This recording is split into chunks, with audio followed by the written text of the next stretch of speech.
Well, hello, everybody, and welcome to Economics Monday on the IBM TV network. Nick Palavita, I'm here with Peter Bennett from Connecticut and also Sasha Starr from Toronto, Canada. Good morning. Well, later on, we're going to be joined by Honorable David M. Walker, who's the former Comptroller General of the United States, discussing one of our favorite topics. Turn it right side up. America in 2040, still a superpower, which is going to be the issue that we're going to have today. It's going to take about a half an hour. Peter, this brings up a good question. United States in 2040, are we still going to be a superpower? But before we get there, let's introduce another guest. We have Dr. Shambhu Pokral. Dr. Shambhu Pokral, welcome to the show. He's beaming in from actually Kathmandu, Nepal. Right, Dr. Pokral? Good morning and good evening. Yes, I'm here in Kathmandu, and welcome to you all as well. Thank you very much for inviting me in this very discussion series. Mm-hmm. Yeah, and we have with us today, you're the CEO of Club Global, and also we have Peter Bennett from Greenwich, Connecticut, who also is an attorney, MBA from NYU, and we have Sasha Starr, who heads up investing with Sasha in Toronto. Later on, like I said, within 25 minutes, we're going to have the former Comptroller General of the United States of America on, the Honorable David M. Walker, discussing his new book, which is this one. I don't know if you've seen this, Dr. Pokral. America in 2040, still a superpower. Okay. Which is a good question. Now you're in Kathmandu, Nepal, between China and India. Okay, where does Nepal see the United States of America? Are we going to be a superpower in 2040 or not? What's the vision over there for the USA? Okay, it is a very crucial question as well. From geopolitical view, we are made of to big economic giant in terms of present status and in terms of future perspective as well. But in this point, I would like to examine this prospect from global point of view rather than having Nepalese being in middle of India and China. Nowadays, we cannot predict which country's economy will be going in what direction. Now, if you see from some innovation point of view, this pandemic has already proven which country are powerful. So I have coined one terminology, P5 or B5. P5 means Security Council's permanent member, 5 countries, These all countries could be able to make a vaccine of this coronavirus. These P5 are virus 5. They could make antivirus.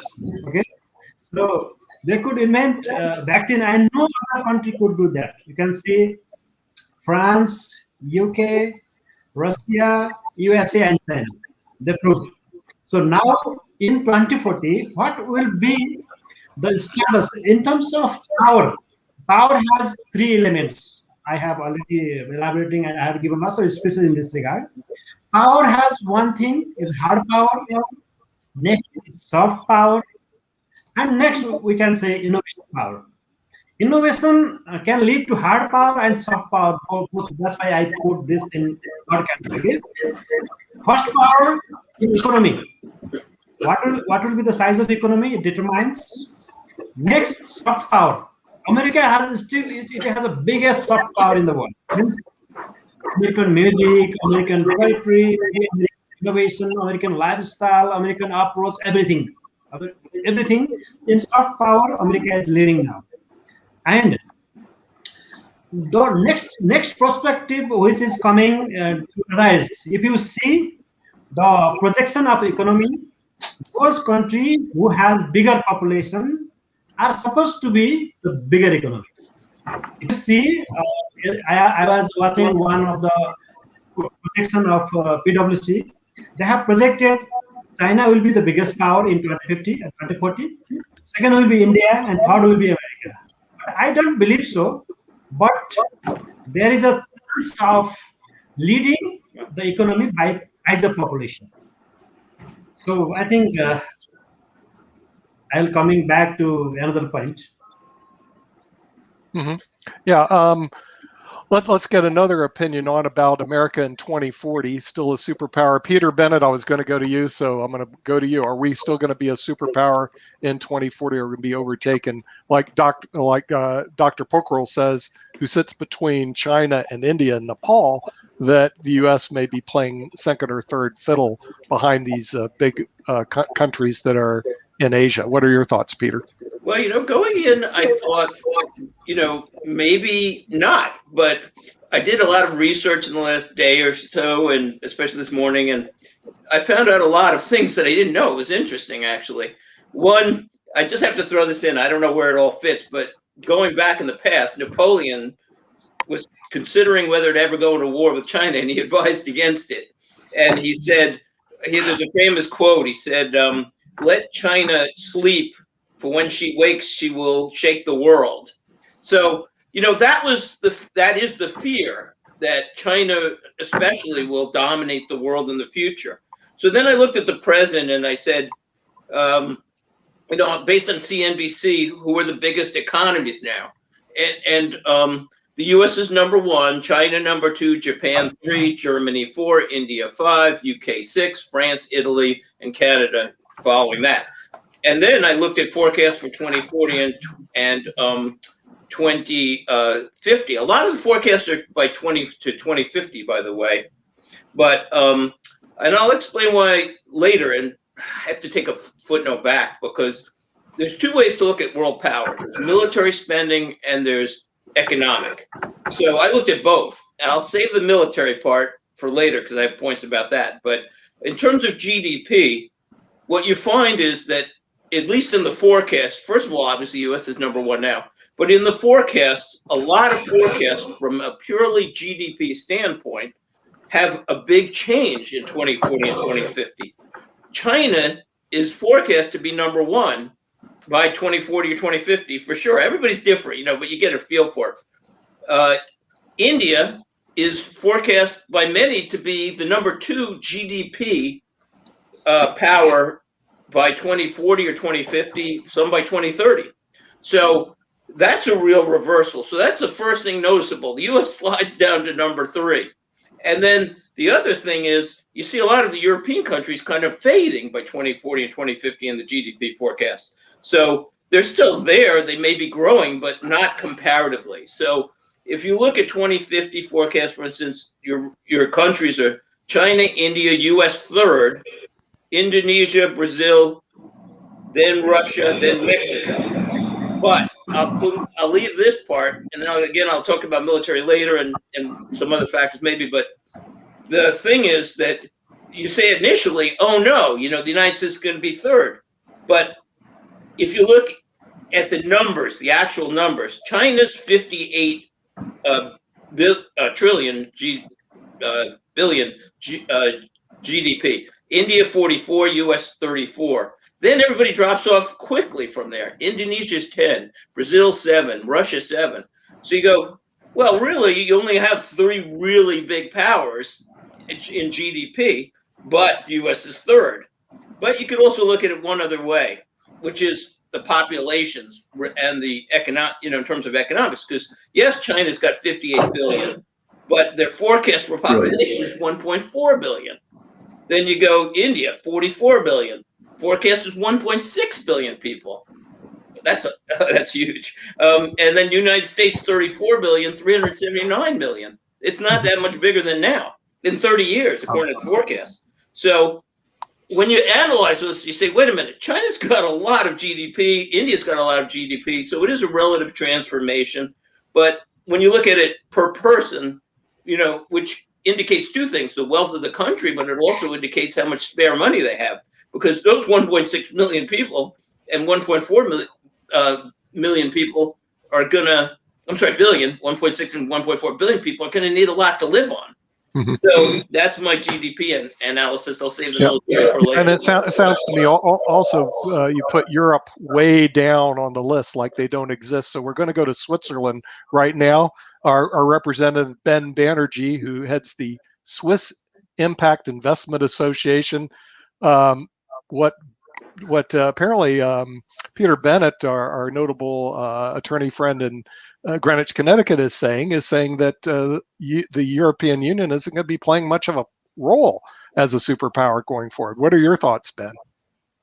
I think Peter has quite is correct in many points, but what we have seen in the past also, that a lot of these theoretical calculations and speculations about the growth of countries and GDPs generally often do not end up to anywhere.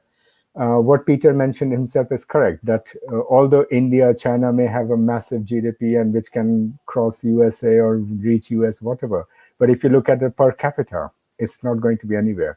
And I have had this discussion since many, many years, and multiple times when they speculated China to be crossing US by 2030 and then 2040, 2050. Same about India. I have also had talks with the Indian finance minister, everything. It's nowhere. These are all very theoretical academic discussions, but in reality, it's not going to happen. India still has an extremely long way to go. It's still, if you look at what is the present situation with COVID and everything, with basic infrastructure and everything, it's reeling and falling apart. It's nowhere. So I think US still has, in my point of view, a long future as a superpower in the economic terms of view. Europe, I agree to what Peter is saying. Europe is a kind of played out player. Unless Europe gets its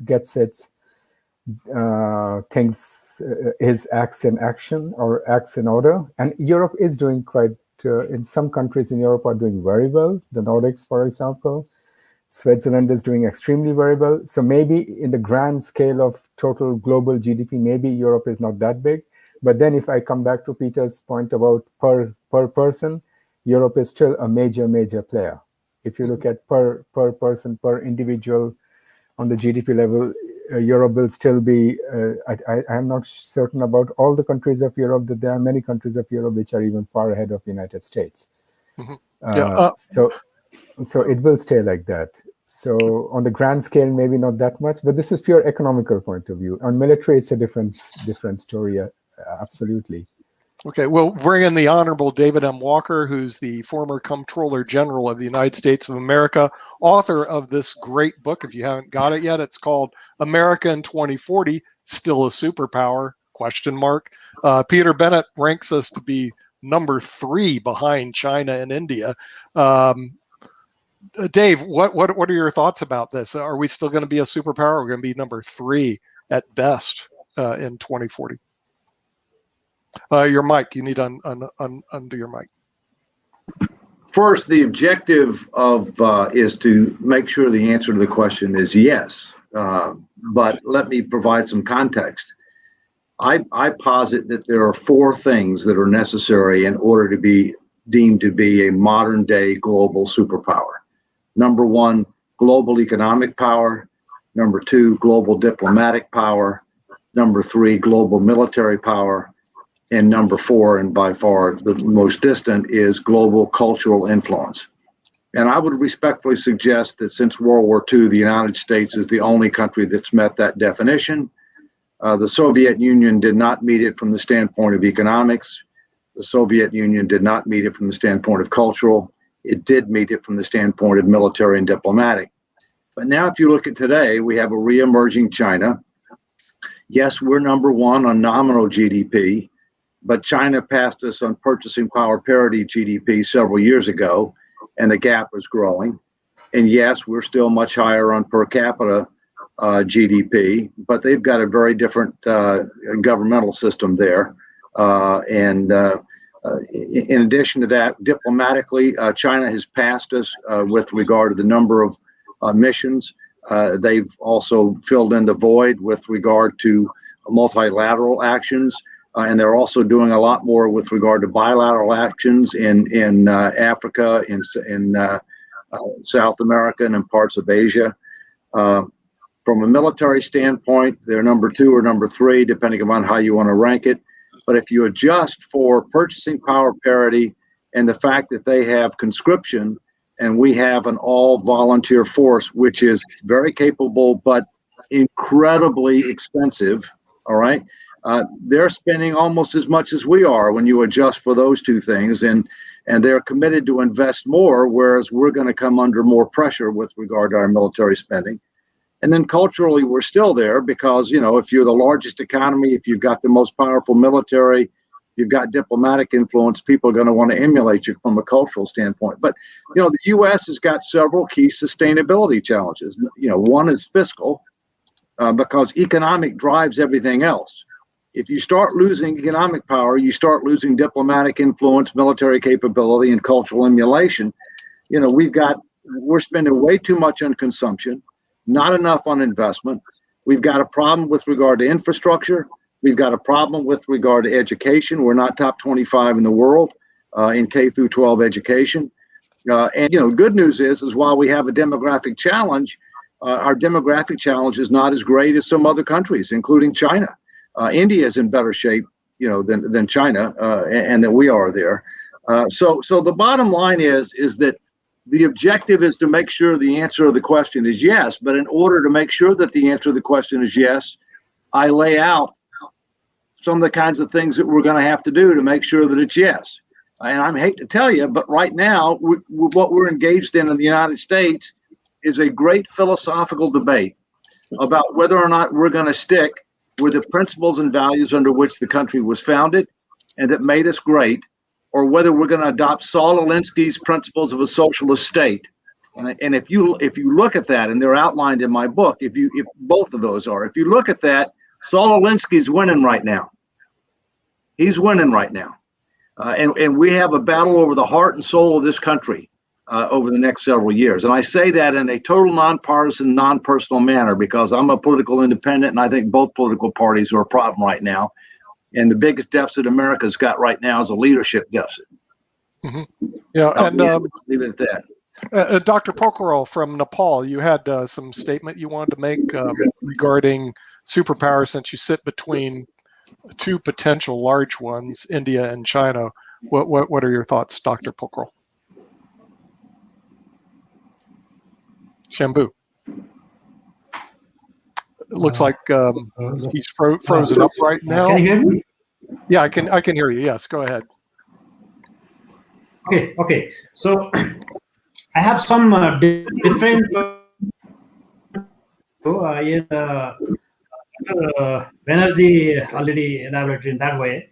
If we see India's economy now, 2.5 around 0.4 trillion dollar. And it is projected to be of 11% growth in 2022. Okay, if India continues for next 10 years with the same pace of growth, 11% every year, then even India will be economy of around $9 trillion. Till then, America will be more than $30 trillion, and China will be more than $30 to $35 trillion. So I don't see that India will lead in 2040. So India cannot lead America as per projection of today's date. Next thing, if you see the global economic stake, which sector is carrying what percent of economy, there is a logistics sector, mainly maritime sector carries at least 8% of quality. In that, China is making hold. If you see, China now the biggest number of TEUs, you can see the container number, at around $10 trillion is now the economy of maritime business. So particularly in shipping, container shipping, you can say. In that sector, if you see now the global ecosystem now, one-way flow is there. If you say China, Vietnam, Malaysia, and somewhat Indonesia, These four countries of this region are proving themselves as a production hub. Some sort of production has been shifted to Vietnam from China due to this geopolitical situation, but China still leads the global production hub. This one-way flow of shipping, giving China the benefit of this region's more than 150 countries dividend is given to China due to this production hub, and these production are carried by Chinese shipping companies. You see, more than 8 to 10 trillion dollar at this moment of global GDP of 85 trillion is singly carried by this maritime sector. So if you see the projection again, India has only around 10 million TEUs capacity, 10 to 30 million TEU capacity, whereas China has 300 million TEUs capacity. And America have been the exporter of the service only, but in service sector also, now China is taking, we cannot say leading, but following America. If you see 5G technology, if you see space technology, if you see other technologies, maybe copied, maybe collaborated with American companies, but China holds more US dollar than America has in cash. So at this moment, if you project from economic pillar point of view, service sector has been the biggest income source of America, where China is not that. China has the production sector. This product has the biggest contributor of the economy. Now, slowly, China is upgrading its service sector and making this one of the major pillar. Whereas if you talk to India, India has not that much significant number of volume of export, of production and service as well. In some IT outsourcing, India is doing some marvelous job, you can say. But to be comparable with China and America, no way. I don't see any prospect. And next thing, in Russia, Russia's leap up is possible. If you see, now Putin has already stamped his position for another 19 years, I think. And after the, you can say, demolition of this USSR, Russia is now recovering, and they are collaborating with China. And there is a big risk of economic fusion to America if Russia and China collaborate together. At that time, economic, we can say, bulk will be bigger than America.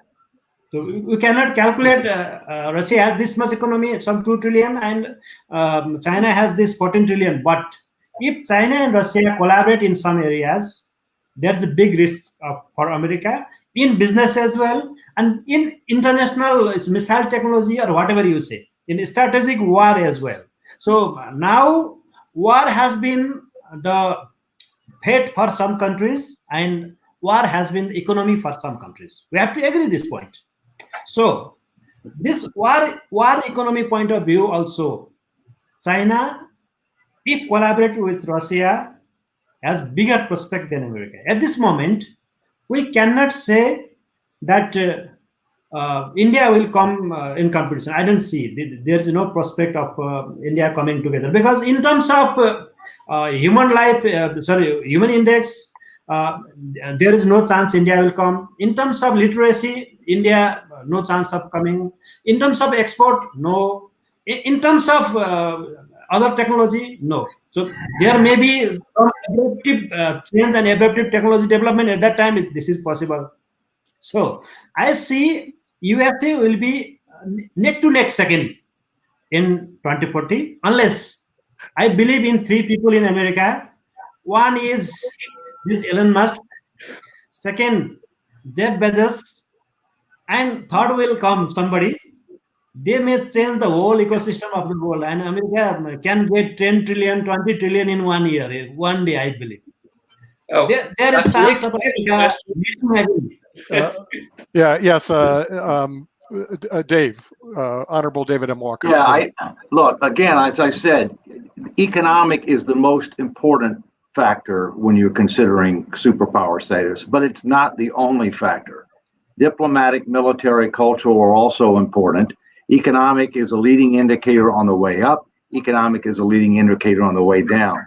What's happening right now, in my view, in addition to the domestic battle over the soul and future of America, we've also got an alliance of countries that are lying against U.S. interests in the first three dimensions: economic, diplomatic, and military. Those are China, Russia, and Iran.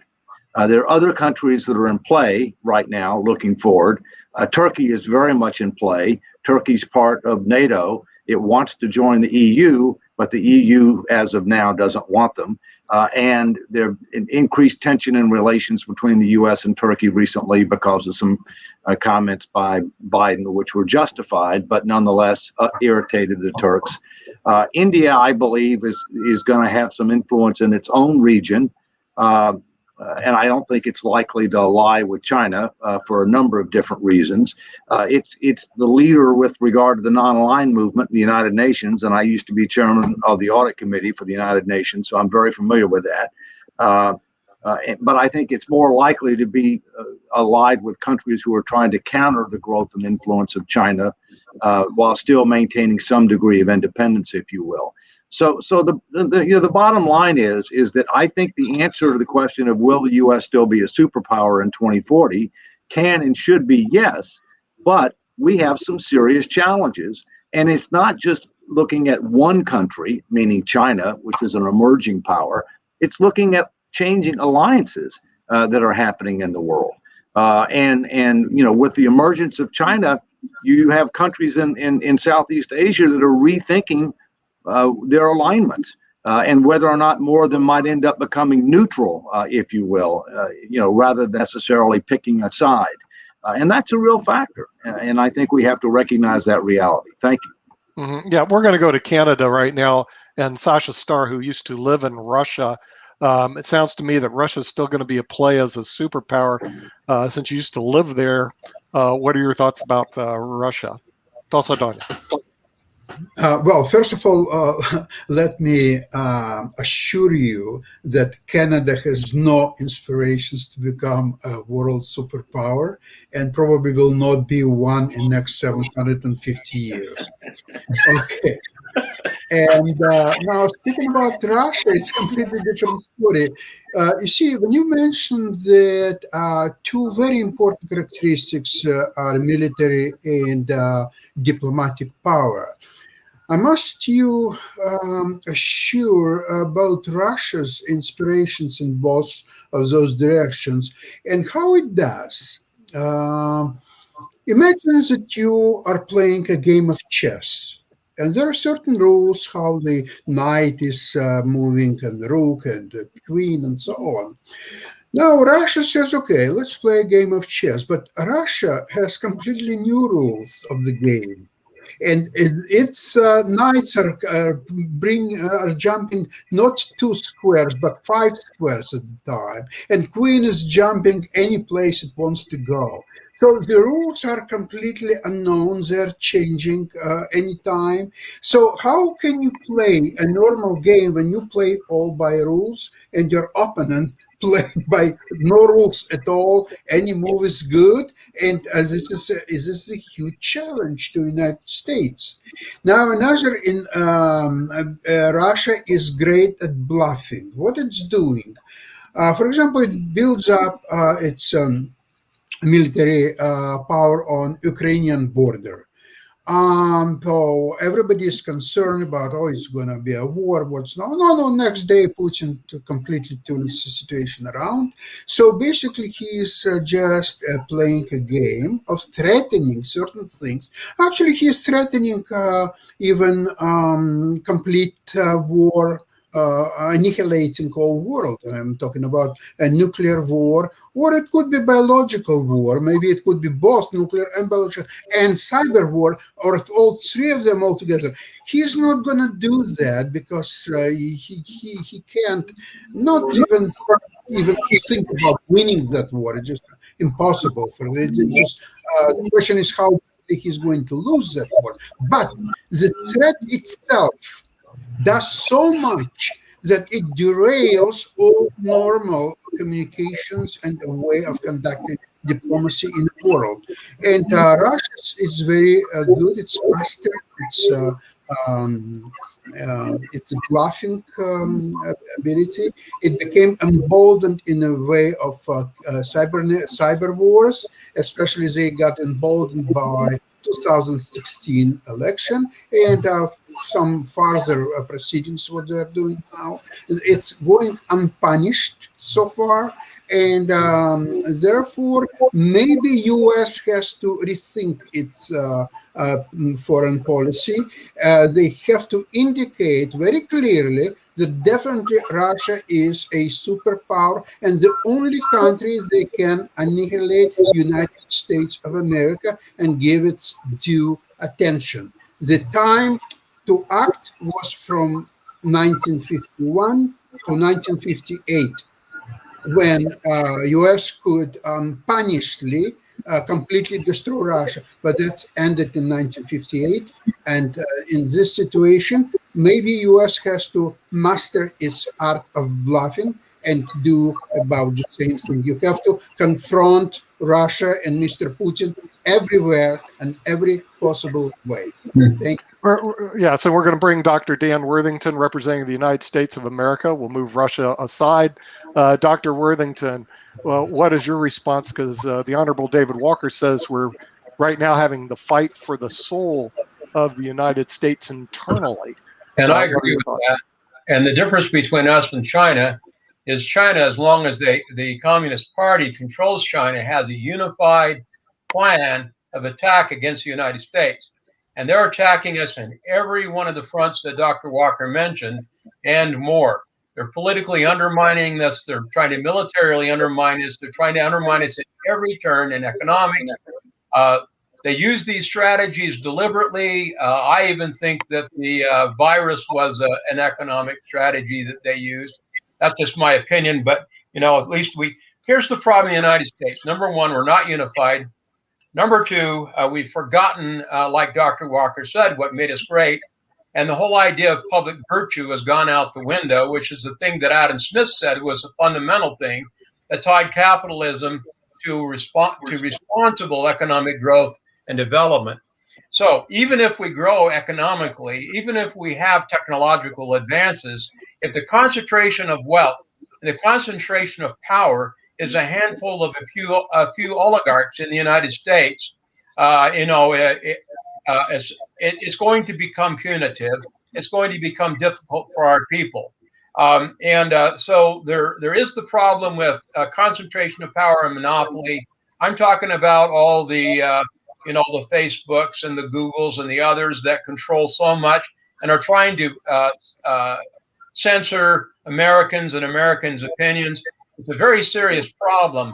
But anyone that ends up concentrating economic power into a handful will create a problem, because with economic power, as everyone has said, comes political power, and all these senators and representatives are all for sale.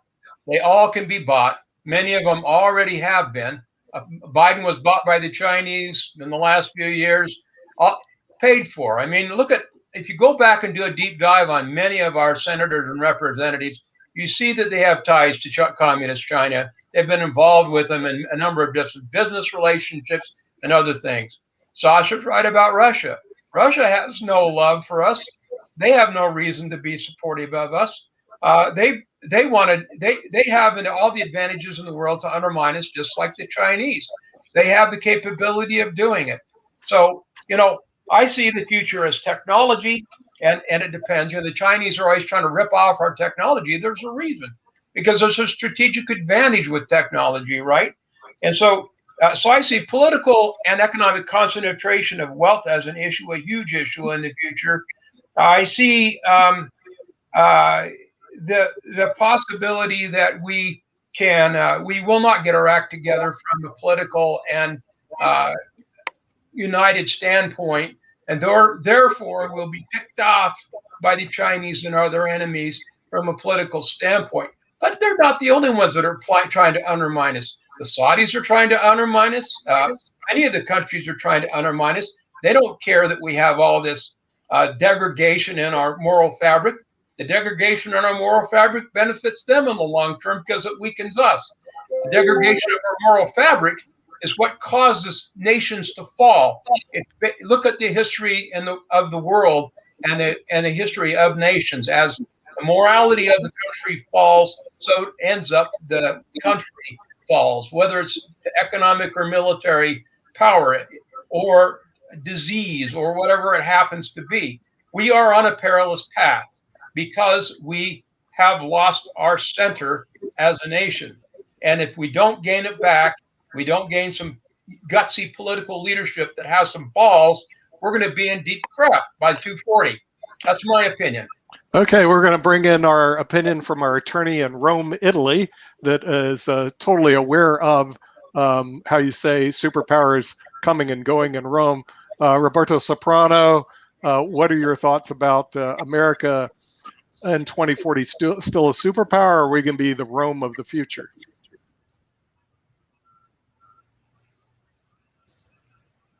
You have to unmute your mic, Roberto. Your yes. mic. Yes. Okay. Well, actually, I was thinking that this episode was about will be a Super Bowl in 2040, but again, that's more interesting. No, I'm kidding. Will be America superpower in 20 years? It depends. Sasha made a very good point, actually. The United States are playing with the old rules when there was only one enemy, which was Russia, and it was an enemy not only from an economic point of view, because Russia wasn't actually really a threat from an economic point of view, but there was a different ideology. There was capitalism against communism and so on and so on. Nowadays, even if you think, even if you speak of communist China, China has nothing as communist. China has an organization where the Communist Party is used to be basically organize everything, but that's not what communist is. So the truth is what Sasha said, that the Americans are still playing with the old rules and the others are playing with other rules. Yes, I agree. Everybody wants to undermine everybody wants to undermine the US, the Europeans, the Saudis, Iranian, whoever. But it's like going back to football.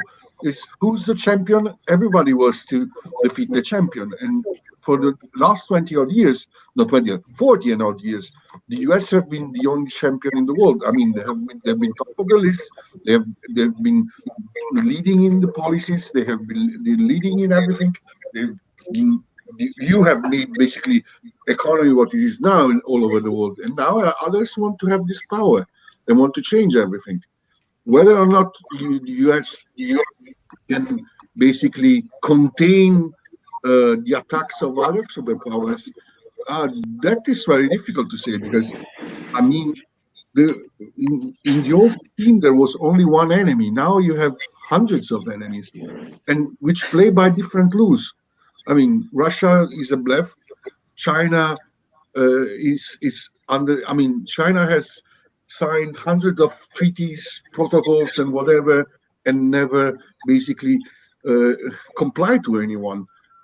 You have Europe, which is changing, and if today, basically yesterday was the annual the birthday of, let's say, of the European Union, and there is huge discussion of having a different European Union, which will be, in any case, something which will be challenging the US.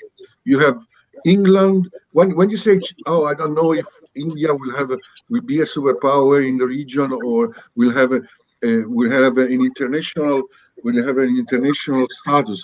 I think that the UK will have to necessarily to make some kind of agreement with India in order to have their own power and to expand their own power. So maybe India alone will not be a superpower in 2040, but maybe the Commonwealth will be. And the final thing to say is that yes, as the Roman Empire expired, disappeared, the British Empire is over. I mean, every empire has a cycle, which goes from the creation of the empire, the maximum point of the empire, and then the decline. And if you, I mean, it's not. I mean, you don't have the U.S. or the United States empire, but you have the empire of capitalism.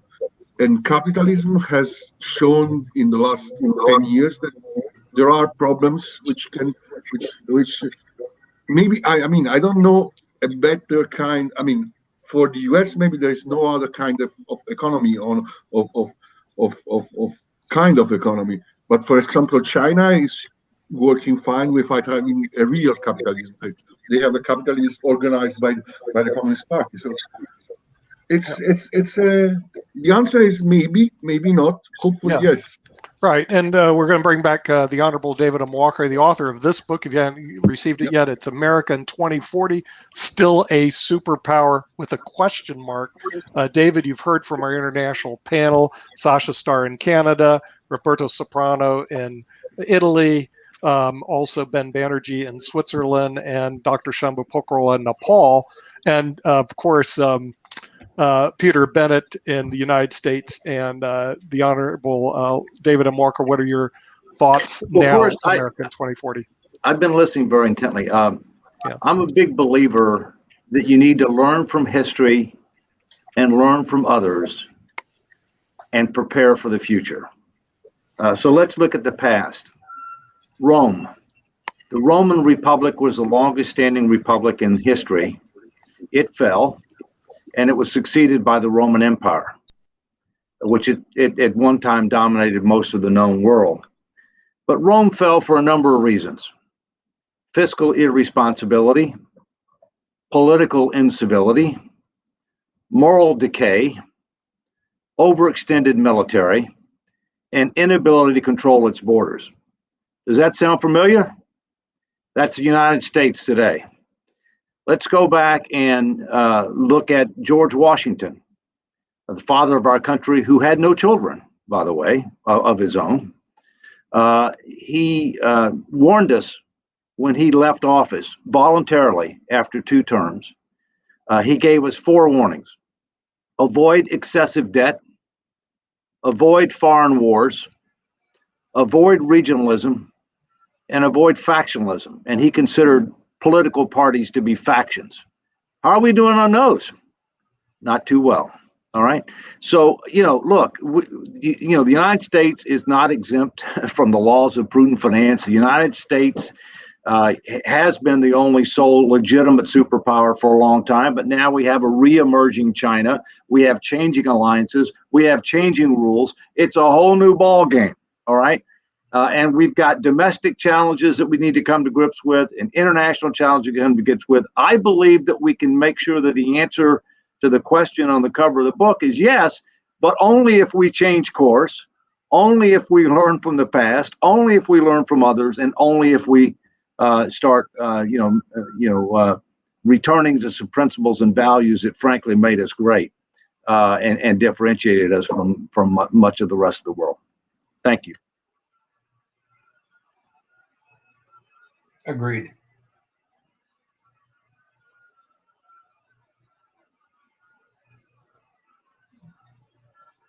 And I might note, I'm a proud American, but I also believe that no nation can go it alone. No nation is an island. I'm a big believer that we need alliances more than ever now, more than ever. And that we need to engage in multilateralism to a greater extent than we ever have, not just with regard to military alliances but also on other issues that have no geopolitical boundaries. I mean, pandemics don't have geopolitical boundaries, okay? Terrorism doesn't have geopolitical boundaries. Developing new prescription drugs doesn't have new political boundaries. I mean, so there's just a number of things that I think we're going to need to have environmental issues we're going to have to address on a multilateral basis while being concerned with our own economic and security interests. Yeah. Peter, you saw that your analysis is everybody's attacking this whole idea that India is actually going to overtake the United States. For different reasons, they disagree. What are your thoughts now about India taking over the U.S.? It looks like this may be a two-person race, U.S.-China, but India is not going to be a player, and Russia, I'm not sure about. Peter. Well, first up, back to the economics, to sum it up, every forecast that I saw a lot of forecasts, and some of them were saying as early as 2030, India would start moving up to, be in another place. But whether it happens in 2030, 2040, 2050, based on forecasts, based on the realities of today's economies, which will be changing, India is going to be a player in terms of GDP. But again, back to the old place before I get to the military, again, with a 44 billion economy, but 1.6 billion people per person, it's not that powerful comparatively, and, you have to support all those people. But then if you look at military, it was interesting, and this led to a question I'll have maybe for David Walker, but I looked at the U.S. spending and the trends for the top 10 countries. And the U.S., I'll tell you the numbers, but then I have the question, because the U.S. was 778 billion, I guess, and China 259, but it was an estimate because nobody really knows what they're spending. India was 72, Russia only 61, the UK 59, and the other European countries all just a little bit less than the UK. So Russia, first of all, to mention that, at least on the books, what they were estimating is not spending that much money. The United States with 39% of all military spending in 2020. But the only other thing is then I looked at trends, and there wasn't that much change really. The U.S. dropped from 2011 to 2020 by 10%. But in 2020, they increased by 3.7. Everybody else was within 5% over the last 10 years. So to me, but of course, military spending is going to follow economics. And as China and India grow, they'll probably spend a lot more net, in terms of that. The only other 2 points I want to make is one, everything's going to change in terms of a couple of points. One, robotics in the military is going to be huge in the future, and robotics in the economy too.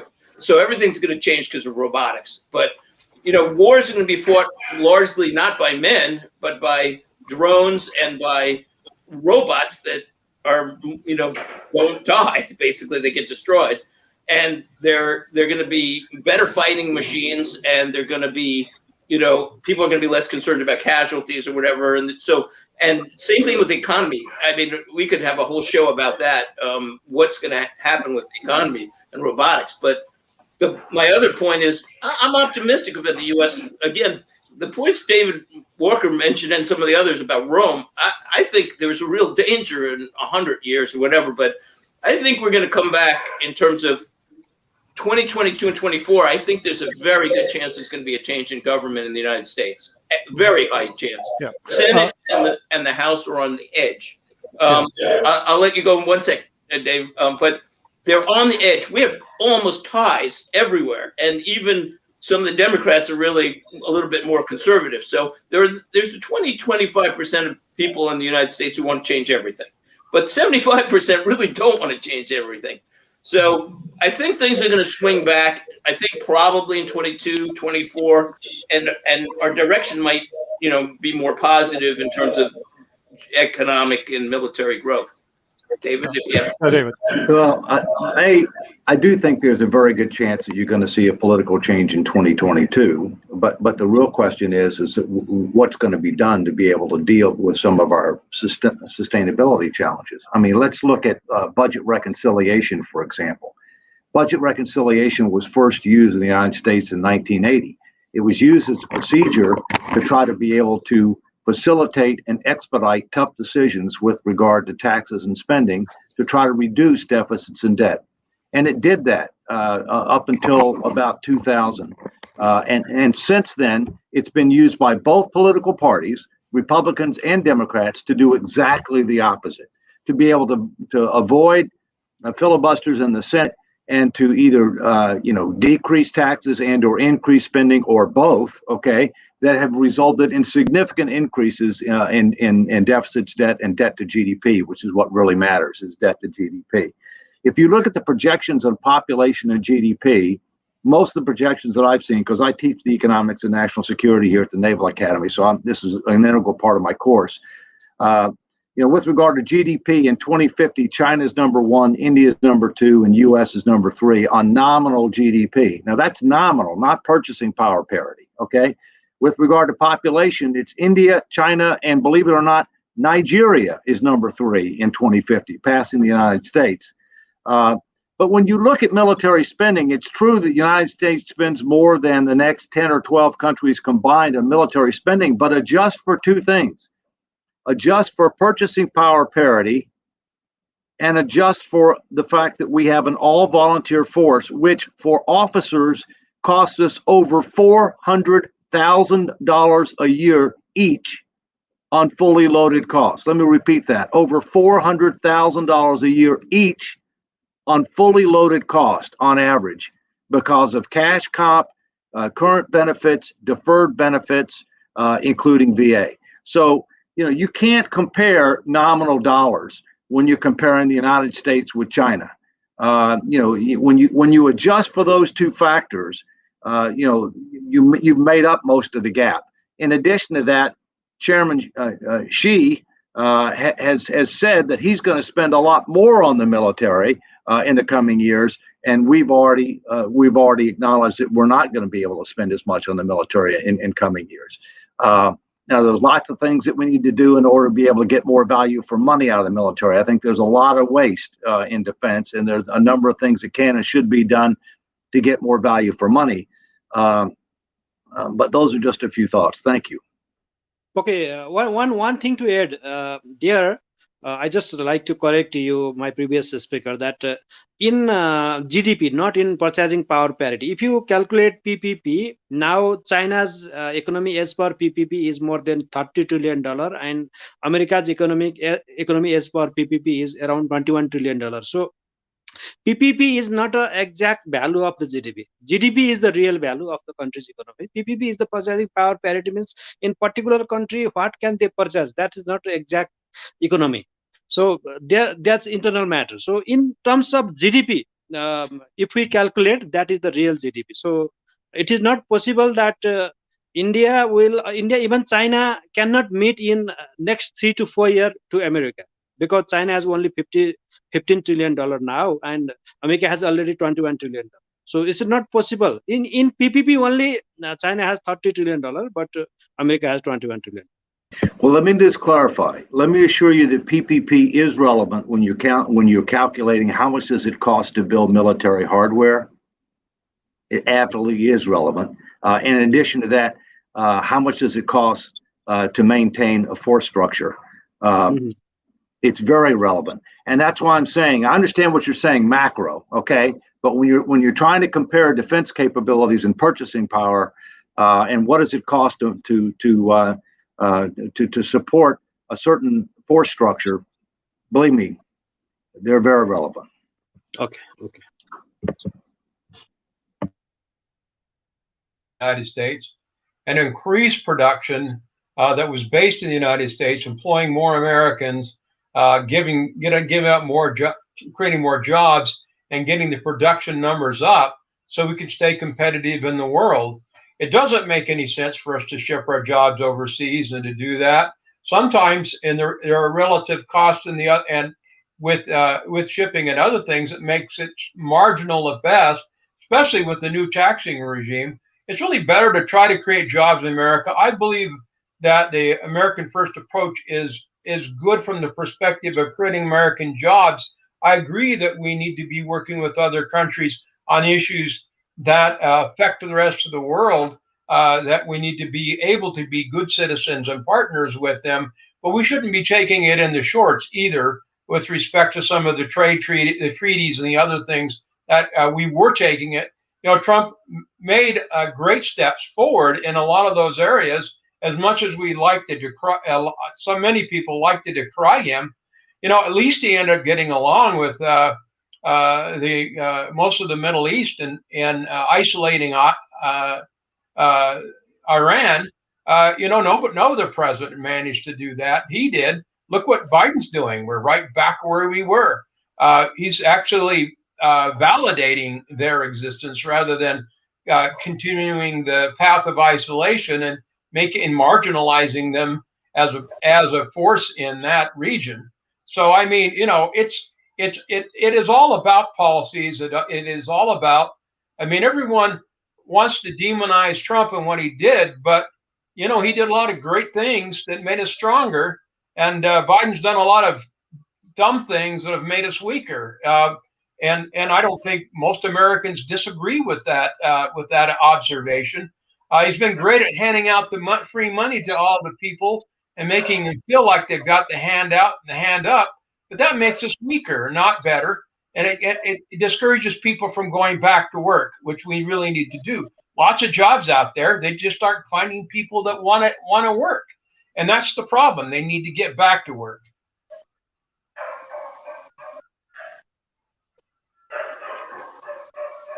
Oh, Roberto Soprano, Rome. Sorry, we're going back to Italy. I agree. Trump did a lot. I agree. Trump did maybe one good thing. He lost the elections. But going back to be serious, I mean, I understand the discussion about GDP, PPE, and whatever. Being a superpower is not only an economical thing. And Dr. Walker had said it before, and I agree that problem is, and even if that example is exactly when you speak about Iran.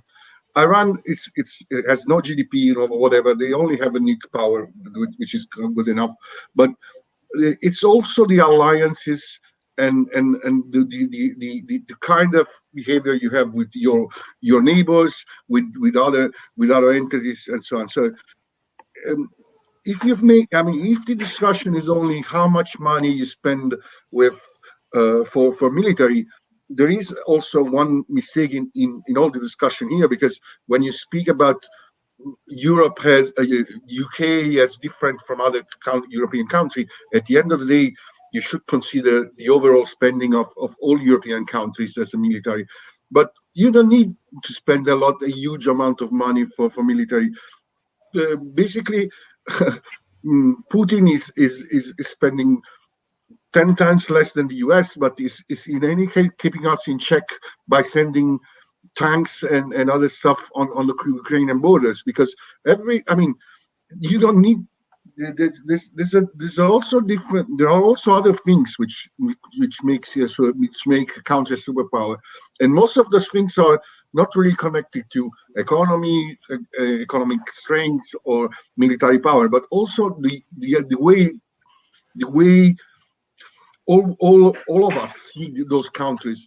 And one of the big things which America did after the World War was actually exporting the US way of life, and with culture, movies, books, and whatever, so that everybody now in Europe has more or less the same value as the US. We have the same discussion as the US about spending in the state and the way the state interferes in our personal lives, which is a completely US discussion, because we have our countries, our states, our government have a completely different state of mind. In Europe, the state has intervened, and for almost 100 years in every aspect of our lives, economic, personal, whatever, and nobody has never complained, because we thought that the states and the government in Europe actually purpose was that one to give us basically work, opportunity, and whatever.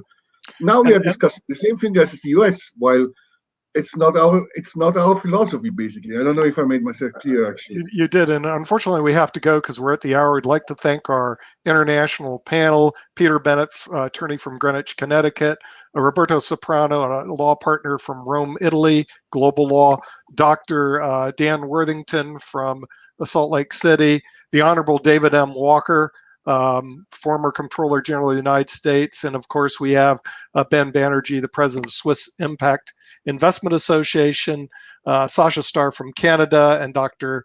Shambhu Napral from Nepal. We'd like to thank everybody for watching IBM TV's Economics Monday, and we will see you next week.